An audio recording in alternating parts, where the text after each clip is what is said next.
हलक्यात घेऊ नका, नाहीतर टांगा पलटी होईल. सीएम फडणवीसांशी संघर्षाच्या पार्श्वभूमीवर शिंदेंचं वक्तव्य.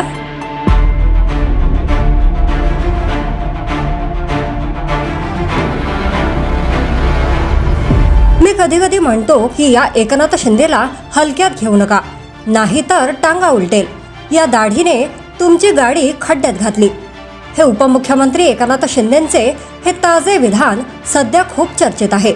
राज्यात महायुती सरकार स्थापन झाल्यानंतर मुख्यमंत्री पदावरून एकनाथ शिंदे हे काही काळ नाराज होते. त्यानंतर गृहमंत्री पद शिवसेनेला हवे होते. त्यावरूनही भाजप शिवसेनेत धुसफूस होती अशा चर्चा होत्या. त्यानंतर मुख्यमंत्री देवेंद्र फडणवीस आणि उपमुख्यमंत्री एकनाथ शिंदे यांच्यात राजकीय संघर्ष सुरू असल्याच्या चर्चा आहेत.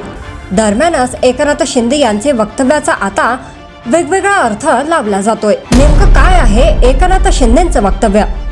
नागपूरमध्ये उपमुख्यमंत्री एकनाथ शिंदे यांनी एक वक्तव्य केलंय. या वक्तव्याची चर्चा सुरू आहे. पत्रकारांनी जेव्हा एकनाथ शिंदे यांना प्रश्न विचारला त्यावर एकनाथ शिंदे म्हणाले, मी तर आधीच सांगितले होते, मला हलक्यात घेऊ नका. मी एक कार्यकर्ता आहे आणि तेही सामान्य कार्यकर्ता. मी बाळासाहेब ठाकरे आणि आनंद दिघेंचा कार्यकर्ता आहे. त्यामुळे हे लक्षात घेतले पाहिजे की मला हलक्यात घेऊ नये. 2022 मध्ये टांगापलटी केला होता.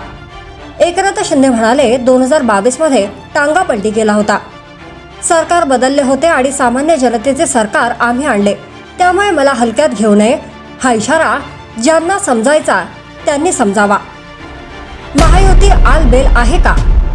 महायुतीत आलबेल आहे का ही शंका अनेकांना येते.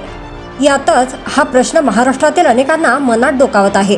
कारण महायुतीचे उपमुख्यमंत्री पदावरून खाते वाटपापर्यंत जे काही झाले त्यात नाराजीचे सूर अनेकदा ऐकू आले.